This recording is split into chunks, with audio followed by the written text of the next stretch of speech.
नमस्कार दोस्तों, आपका हमारे YouTube चैनल ओए कहानियाँ में स्वागत है। ऐसी ही और कहानियाँ सुनने के लिए हमारे चैनल को सब्सक्राइब करें और बेल आइकन को प्रेस कर दें ताकि हर कहानी का नोटिफिकेशन आप तक पहुंच सके। अदिति की शादी रोहित के साथ होती है। अदिति की सास सरला एक विधवा होती है।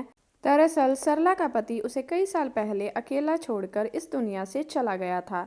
सरला बहुत अकेलापन महसूस करती थी। वह एक लेखिका थी, किताबें लिखती थी, लेकिन सूनापन और बेचैनी उसे हमेशा परेशान करते रहते। सरला की बहू अदिति अपनी सास की तारीफ करते हुए कहती है, वाह मम्मी जी, आपकी नई किताब ने तो पूरे शहर में अपना जादू चला दिया है। लोग आपकी तारीफों के पुल बांध रहे हैं। मैं आपके लिए बहुत खुश हूँ। शुक्रिया बहू। तभी रोहित बोला, मम्मी बात थोड़ी कड़वी लगेगी, पर मम्मी आपने जो किताब लिखी है ना, इसकी स्टोरी मुझे बिल्कुल भी पसंद नहीं आई। वैसे तो ठीक है, लेकिन एक पति अपनी पत्नी से आगे होना चाहिए, ना कि उसके पीछे। और मम्मी, आप हर स्टोरी औरतों के ही हक में लिखती हो, कभी मर्दों के हक की बात भी कर लिया करो। यह कहकर रोहित वहाँ से चला जाता है।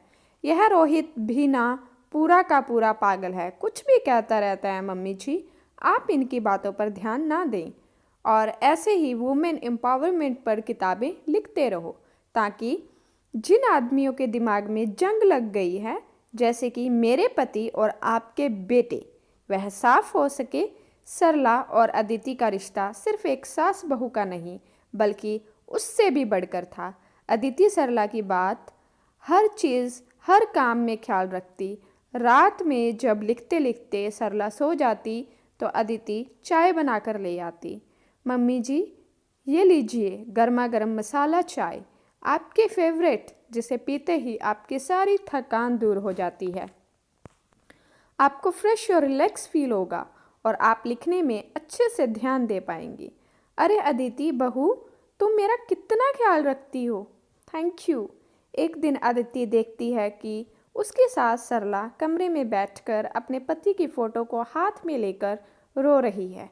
यह देखकर अदिति अपनी सास के पास जाती है। मम्मी जी, क्या हुआ आपको? आप रो क्यों रही हो? आप ठीक तो हो ना? हाँ बहू, मैं ठीक हूँ, तुम टेंशन मत लो। मम्मी जी, आपको पापा जी की याद आ रही है ना? आज के दिन हमारी सालगिरह होती थी।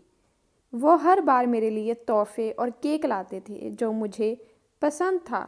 उन्हें गुजरे हुए पूरे 15 साल हो गए, पर इन 15 सालों में मैंने जो सूनापन मुझे मिला वह किसी सज़ा से कम नहीं। हाँ मम्मी जी, आपके मन को समझ रही हूँ, पर आप रोए नहीं, मैं हूँ ना, सब ठीक होगा। कुछ दिनों के बाद उसका एक फ़ैन उससे मिलने आता है, उम्र में गीता से 4-5 साल उम्र का, देखने में स्मार्ट। उसका नाम था मोहन। हाय सरला जी, मेरा नाम मोहन है। अब मैं क्या बताऊं, मुझे आपकी किताबें इतनी पसंद हैं कि मैं तो पागल हो गया था आपसे मिलने के लिए। आज तो फाइनली मिल भी लिया आपसे। यह तो मेरे लिए बड़े सौभाग्य की बात है कि मेरा कोई चाहने वाला मुझसे मिलने आया है, वरना आजकल फैंस तो सिर्फ लेटर ही भेजते हैं। जी जी, लेकिन आप क्या लिखती हैं? आपको शब्दों में वो खूबसूरती होती है जो किसी को भी पिघला दे।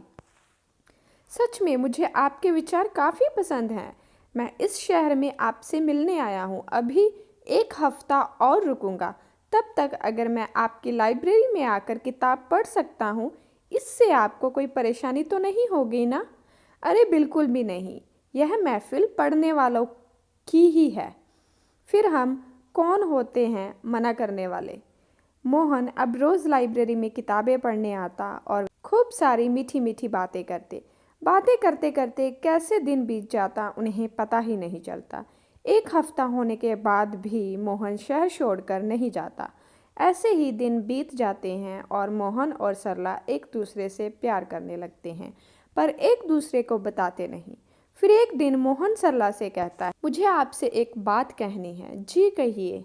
वो मैं आपसे प्यार करता हूँ। क्या आप मेरे साथ अपनी आगे की ज़िंदगी बिताना चाहेंगी?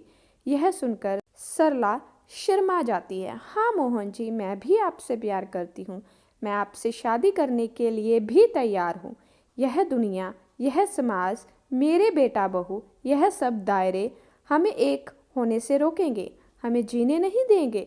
सरला जी, आप फिक्र न कीजिए, जहाँ चाहा वहाँ रहा भी होती है।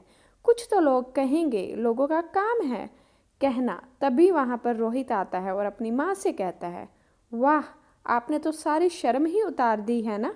अरे आपके बच्चे की बच्चे पैदा करने की उम्र है और आप हैं कि शादी करना चाहती हैं, वो भी कल के आए इस आदमी से। सही कहती थी दीदी, आप ही खा गई थी पापा को। आपको जो करना है कीजिए, मेरा तो आप पर से भरोसा ही उड़ गया है।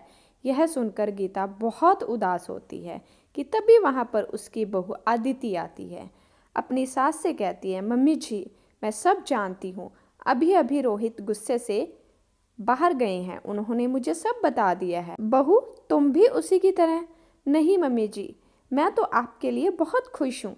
मम्मी जी, आपको इस बात का डर होगा कि लोग कहेंगे इस उम्र में शादी कर रही है, पर एक बात हमेशा ध्यान रखिए मम्मी जी, जिंदगी की एक नई शुरुआत करने के लिए कोई भी उम्र जायज़ है। धीरे धीरे आसपास और मोहल्ले में भी सरला और मोहन के प्यार की खबर फैल गई।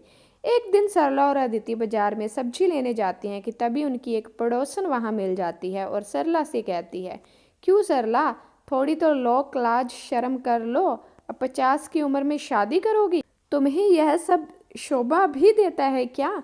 सरला चुपचाप रहकर सब सुनती रही, पर तभी अदिति बोल पड़ती है कि बिमला आंटी, आपके चचेरे भाई ने भी 60 की उम्र में दूसरी शादी की है ना, क्योंकि उनकी पहली बीवी 5 साल पहले गुजर चुकी है ना। हाँ, तो कहने का मतलब यह है कि अगर यह समाज और आप जैसी छोटी सोच वाले लोग एक आदमी की दूसरी शादी को कबूल कर सकते हैं, तो आप लोग एक औरत को उसकी ज़िंदगी क्यों नहीं जीने देते? आराम से क्यों हर तरफ से उसके लिए पिंजरे तैयार रखती हो? एक बूढ़ा आदमी अगर शादी करे तो वह सही, पर अगर यह सब एक औरत करे तो वो गलत। सभी औरतें एकदम चुप हो जाती हैं और वे दोनों वहाँ से घर आती हैं। घर आकर अदिति रोहन को भी समझाती है, पर वह नहीं मानता। अदिति से गुस्से से कहता है, एक बार मैंने कहा ना, नहीं तो बार बार मम्मी की वकील बनकर मत आओ। यह कहकर वह वहाँ से चला जाता है। अब अदिति के लिए अपनी सास की शादी करवाने के लिए हर जगह से रास्ते बंद हो चुके थे। एक दिन लाइब्रेरी में अदिति, सरला और मोहन बैठे थे। तभी सरला कहती है, मुझे नहीं लगता कि यह शादी होगी। पर मम्मी जी, लोगों का क्या है, यह बातें करते रहेंगे। तभी मोहन बोलता है, नहीं अदिति, सरला जी के लिए दुनिया ज़रूरी नहीं है, पर उनके बेटे में ही उनकी दुनिया बसती है। अगर वो मना कर रहा है तो तभी वहाँ पर रोहित आता है। उसे देखकर सब डर जाते हैं। तभी वह कहता है, डरिए मत, मैं यहाँ ताने कसने या फिर झगड़ा करने नहीं आया हूँ। मैं तो अपनी मम्मी से गले मिलने आया हूँ और उन्हें यह कहने आया हूँ, हाँ, वो शादी कर सकती हैं। रोहित की यह बात सुनकर अदिति, मोहन और सरला चौंक जाते हैं। सच में बेटा? हाँ मम्मी जी, मैंने बहुत सोचा, पर मेरे अंदर का वो बच्चा आज भी अपनी मम्मी के चेहरे पर मुस्कुराहट ही देखना चाहता है। मुझे अच्छे से पता है पापा के जाने के बाद आपने कितना संघर्ष किया है, कितने आंसू बहाए हैं, लेकिन अब नहीं। फिर अदिति रोहित से कहती है, हाँ, अब आप भी विदाई वाले दिन रोना। अब होगी एक सास की विदाई और आपकी माँ की। फिर सभी वहाँ पर हंसने लगते हैं। सरला रोहित से कहती है, तुझे पता भी नहीं कि तूने मुझे कितनी खुशी दी है। दुनिया चाहे जो भी कहे, मुझे कोई परवाह नहीं। अगर तुम लोग खुश तो मैं भी खुश। ऐसे ही कुछ दिनों के बाद अदिति अपनी सास की शादी की सारी तैयारियां करती है और सरला और मोहन की शादी हो जाती है। सास की विदाई के समय अदिति रोते हुए मोहन से कहती है कि मेरी सास का ख्याल रखना।